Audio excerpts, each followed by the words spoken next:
한때 우리나라의 대학가는 젊음의 에너지로 가득했습니다. 강의가 끝나면 학생들은 학교 앞 거리로 몰려나와 커피 한 잔을 들고 삼삼오오 모였죠. 새로 생긴 밥집과 카페를 찾아다녔고 학교 앞 호프집은 밤늦도록 사람들로 붐볐습니다. 어디를 가도 활기가 넘쳤고 작은 골목에도 유동인구가 많았어요. 평일 저녁엔 젊은 사람들이 모여들고 주말이면 지방에서 올라온 사람들조차 서울 구경은 대학가부터라며 발걸음을 옮겼습니다. 거리마다 음악이 흘렀고 저녁이면 이자카야와 한식 주점들엔 사람들이 넘쳐났습니다. 그 시절의 대학가는 단순한 상권이 아니었습니다. 젊음의 문화가 만들어지고 유행이 시작되던 장소였습니다. 그 자체로 하나의 트렌드이자 시대의 상징이었죠. 하지만 지금 그 거리는 낯설 만큼 조용합니다. 언제부터인가 밥집과 술집 대신 공실이 늘었고 사람 대신 임대문의 현수막이 건물을 채웠습니다. 학생들은 교내 카페에서 시간을 보내거나 홍대나 성수 같은 새로운 상권으로 발길을 돌렸죠. 대학가의 몰락은 단순히 경기 침체의 결과가 아닙니다. 한 세대의 문화가 바뀌고 소비의 중심이 이동한 흐름을 보여주는 상징적인 장면입니다. 한때 청춘의 거리라 불렸던 곳이 이제 세월의 흔적만 남은 골목이 된 이유. 오늘 그 이야기를 함께 살펴보겠습니다. 대학가는 오랫동안 젊음의 경제가 움직이는 곳이었습니다. 유행이 시작되면 가장 먼저 퍼지고 새로운 브랜드가 생기면 가장 먼저 입점하던 곳이었죠. 그 중심에는 언제나 신촌과 이대가 있었습니다. 그곳은 서울을 대표하던 거리였습니다. 하지만 세대가 바뀌며 소비의 중심이 집 근처로 이동했습니다. 요즘 젊은 세대는 굳이 멀리 가지 않습니다. 회사나 집 근처에서 소비를 해결하죠. 생활 동선 상권이 강해지면서 대학가의 고유한 역할이 점점 희미해졌습니다. 신촌과 이대. 한때 이곳은 젊은 사람들의 만남의 장소였어요.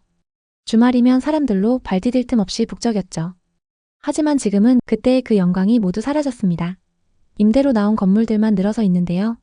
대체 왜 이렇게 됐을까요? 박진수 씨는 2019년 여름 신촌의 건물을 20억에 매입했어요. 건물주만 되면 수억은 벌 수 있을 거라며 장밋빛 희망을 품었죠. 당시 많은 중개사들이 상권이 곧 살아날 거라고 장담했어요. 그래서 은행 대출 12억을 끌어다 샀죠. 하지만 기대와 달리 유동인구가 40%나 줄었고 높은 임대료 때문에 임차인들이 발길을 돌렸어요. 몇 년째 공실로 남아 누적된 이자만 2억이 넘게 쌓였고 관리비와 세금까지 포함해 총 손실이 어마어마합니다. 결국 경매로 넘어갔고 박진수 씨는 상권이 이렇게 망할 줄 몰랐어요. 그때 만약 강남에 투자했으면 돈 벌었을 텐데 이제 와서 후회해봤자 무슨 소용이 있나요? 이렇게 말하며 한숨 쉬셨어요. 서울의 대표 대학가, 모든 사람들이 몰려들었던 이대와 신촌 상권이 어쩌다가 이렇게 됐을까요? 한때 밤늦게까지 젊은이들로 북적이던 거리가 이제는 텅 빈 상가들로 뒤덮여 있다는 소식을 듣고 현장으로 나가봤어요. 이대에 비어있는 건물. 이 건물을 보면 김영진 씨가 떠오릅니다. 2021년 초 그는 이대 근처의 코너 건물을 22억에 매입했어요. 상권이 곧 살아날 거야. 학생들이 돌아오면 월세는 충분히 높게 받을 수 있을 거야 라며 큰 기대를 품었죠. 당시 시장 분위기가 회복 조짐을 보였고 공인중개사들도 지금이 기회라며 부추겼어요. 그래서 은행 대출을 70%나 끌어다 샀죠. 하지만 현실은 냉혹했어요. 임차인을 찾으려 애썼지만 3년 넘게 공실로 남았고 매달 이자 수백만 원에 관리비와 세금까지 더해지니 총 3억 가까운 빚이 쌓였어요. 온라인 쇼핑의 급부상으로 패션 뷰티 업종의 수요가 급감한 데다가 주변 상권 자체가 무너지면서 임차인 유치가 특히 어려워졌어요. 결국 2024년 말 매물을 내놨지만 아직까지 팔리지 않고 있어요. 김영진 씨는 한숨 섞인 목소리로 온라인 쇼핑몰이 오프라인 상권을 이렇게 빠르게 망가뜨릴 줄 몰랐어요 라고 하셨어요. 2025년 최신 자료를 보니 신촌 이대의 중대형 상가 공실률이 19.3%로 코로나 이전의 11.6%를 훌쩍 넘었고 소규모 상가는 무려 23.3%에 달합니다. 이는 서울 평균의 3배 수준으로 단순한 경기 침체가 아니라 치솟는 임대료, 온라인 쇼핑의 급부상, 변화된 대학 문화 등이 얽힌 결과죠. 특히 많은 학생들이 신촌을 떠나면서 구매력이 강한 소비층이 사라졌어요. 이대 정문 앞을 가보면 평일 오후인데도 학생들의 발길이 뜸하고 일반인들마저 드문드문 보일 뿐입니다. 정문을 나오자마자 눈에 들어오는 건 황금 같은 코너 자리 상가입니다. 메인 자리라 유동인구가 몰릴 법한 최고의 위치인데 문은 굳게 잠겨있고 창문엔 임대문의 광고가 붙어 있습니다. 왜 이런 좋은 자리가 공실로 방치된 걸까요? 바로 터무니없는 임대료 때문이에요. 2025년 신촌 상가의 평균 월세는 홍대나 성수동, 압구정 같은 핫플레이스와 맞먹는 수준이에요. 자영업자들이 이 부담을 견디지 못하고 하나둘 떠나버리는 거죠. 건물 전체가 공실인 곳도 꽤 많습니다. 아니 텅 빈 채로 임대문이라는 현수막만 걸려 있고 사람이 많을 시간인데도 많이 한산합니다. 사람들이 조금씩 오가긴 하지만 전체적으로 쇠락한 분위기가 강하게 감돕니다. 주변은 오피스텔 전환붐으로 상가들이 주거시설로 바뀌면서 지역 특유의 활기가 점점 사라지고 있어요. 상권의 생명력이 꺼져가는 느낌이 들고 있습니다. 건물주들이 임대료를 터무니없이 고집하니 임차인을 구하는 게 불가능했죠. 외부 방문객들이 끊긴 것도 뼈아팠습니다. 이런 문제들이 쌓여서 상권 전체가 공실소굴이 되어가고 있습니다. 현장에서 만난 중개사분들조차 상권이 죽어가는데도 임대료가 과거 수준을 유지해 공실이 늘어난다고 한탄할 정도입니다. 예전 신촌 2대 상권은 전설이었죠. 주말이면 사람들로 뒤덮여 뒤통수만 보일 정도였습니다. 그런데 요즘은 손님 발길이 너무 뜸하네요. 왜 이렇게 변한 걸까요? 예전엔 이 근처 상가는 권리금을 못해도 1억에서 2억은 줘야 했어요. 장사가 워낙 잘 됐으니 다들 그걸 감수했죠. 하지만 코로나 전부터 학생들이 줄기 시작했고 코로나 때 온라인 수업과 관광객 감소로 완전히 무너졌어요. 또 연세대 1학년들이 송도로 가면서 소비층이 빠져나간 것도 컸죠. 게다가 중국 관광객이 사라지면서 뷰티숍들이 줄줄이 문을 닫았어요. 거리를 보면 신축 건물들이 눈에 띕니다. 하지만 1층은 대부분 임대 중이에요. 상층부 호실들도 많이 비어 보입니다. 외관은 번지르르하지만 내부는 텅 비어 먼지만 날리고 있어요. 과거 대형 화장품 브랜드가 자리 잡았던 곳도 이제 공실로 전락했어요. 어떤 건물은 1층부터 4층까지 통째로 공실 상태예요. 간판이 아직 붙어 있어서 티가 덜 나지만 사실상 한 라인 전체가 생기를 잃고 고요히 잠들어 있네요. 한때 이곳은 패션의 메카였어요. 동대문에 두타, 밀리오레와 함께 전국적으로 유명한 옷거리로 주말이면 사람들로 발 디딜 틈 없이 북적였죠. 하지만 지금은 그때의 그 영광이 모두 사라졌습니다. 이 몰락의 원인이 코로나 때문만은 아니에요. 먼저 임대료 폭등과 관광객 감소로 뷰티 패션 업종이 직격탄을 맞았어요. 게다가 서울시의 패션 뷰티 특화 구역 규제가 업종의 다양화를 막아 상권 회복을 더디게 했죠. 이 규제는 2013년에 도입돼 카페나 음식점 입점을 제한했는데 자연스러운 상권 활성화를 가로막았어요. 최근에야 규제가 풀렸지만 이미 상권은 초토화된 상태예요. 또 대부분의 소비자들이 온라인 쇼핑에 익숙해지면서 오프라인 상권이 더 위축됐고 상가가 오피스텔로 전환되면서 공실률이 치솟았어요. 골목 안쪽은 상황이 더 심각합니다. 옛 상권의 흔적이 희미해졌어요. 대신 주거용 오피스텔 공사가 한창이네요. 부동산 호황기 때 수익을 극대화하려 했기 때문이에요. 작은 상가 임대보다 오피스텔 분양이 훨씬 매력적이었으니까요.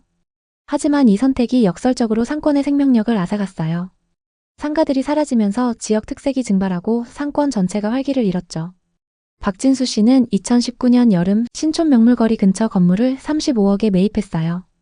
유명 프랜차이즈 업체만 유치하면 수억은 벌 수 있을 거야 라며 큰 그림을 그렸죠. 당시 많은 중개사들이 상권이 곧 살아날 거라고 장담했어요. 그래서 은행 대출 20억을 끌어다 샀죠. 하지만 기대와 달리 유동인구가 40%나 줄었고 높은 임대료 때문에 임차인들이 발길을 돌렸어요. 몇 년째 공실로 남아 누적된 이자만 2억이 넘게 쌓였고 관리비와 세금까지 포함해 총 손실이 어마어마합니다. 결국 경매로 넘어갔는데 박진수 씨는 상권이 이렇게 망할 줄 몰랐어요. 그때 만약 강남에 투자했으면 돈 벌었을 텐데. 이제 와서 후회해봤자 무슨 소용이 있나요? 이렇게 말하며 한숨 쉬셨어요. 신촌도 이때만큼 상황이 심각해요. 소규모 상가 공실률이 22%로 서울 평균의 4배 수준이에요. 2000년대 초반부터 대형 브랜드들이 줄줄이 떠났어요. 크리스피 도넛, 투썸플레이스, 롯데리아, 무인양품까지 문을 닫았죠. 유동인구가 무려 44.5%나 줄었어요. 명물거리 쪽은 연대 학생들 덕에 조금 나아 보이지만 최근 지은 건물에도 임대 플랜카드가 붙어 있고 엘리베이터가 있는 고급 빌딩인데도 반 이상이 공실이에요. 그중 한 빌딩의 사연은 정말 충격적이에요. 유명 건축가가 지은 건물인데요. 이 건물은 한때 최고가 68억까지 치솟았었죠. 하지만 2024년 60억, 같은 해 말 53억으로 급락했어요. 몇 년 만에 15억이나 떨어진 거예요. 지금은 50억의 재매물로 나와 있는데 대출이 32억입니다. 이자만 연 1억 6천만 원, 월 1,300만 원 이상 나갑니다. 임대료가 높을 수밖에 없죠. 이런 가격 추락이 투자자들과 임차인들을 쫓아내고 있어요. 현대백화점 쪽으로 내려가 보니 공실이 상대적으로 덜해요.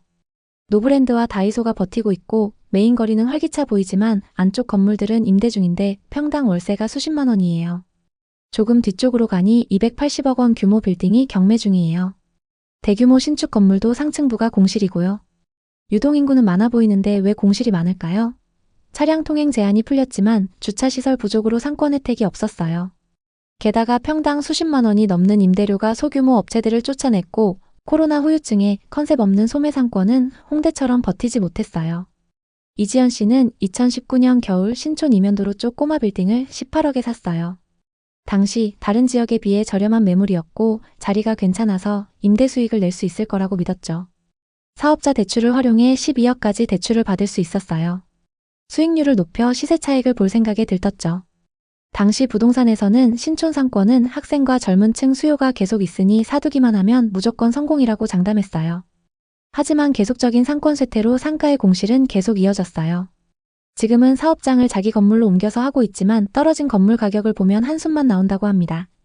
비슷한 사례로 한 투자자가 신촌 빌딩에 50억을 투자했다가 경매로 넘어가 엄청난 손실을 본 경우도 있어요. 이런 실패들의 공통점은 시장 변화를 무시한 채 과도한 대출에 의존했기 때문이에요. 이대와 신촌의 상권을 바라보며 정말 많은 생각이 들었어요. 이대 주변은 완전히 초토화됐고 신촌은 대형 브랜드 이탈과 경매 물건으로 가득 차 있어요. 대학 시절의 활기찬 추억이 사라진 게 너무나 안타깝습니다. 권리금이 몇 억 가던 황금 상권이 공실이 넘쳐나는 상권으로 변해버린 건 한순간이었어요. 오랜 상승 기후의 하락 그리고 시대의 변화가 이런 몰락을 낳았으니까요. 오늘은 한때 최고의 상권이었던 이대와 신촌 상권에 대한 이야기를 해봤습니다. 여러분은 어떻게 보셨나요? 오늘의 이야기에 공감하셨다면 구독과 좋아요를 눌러주세요. 오늘도 시청해주셔서 감사합니다. 다음 편엔 더 좋은 내용으로 찾아뵙겠습니다.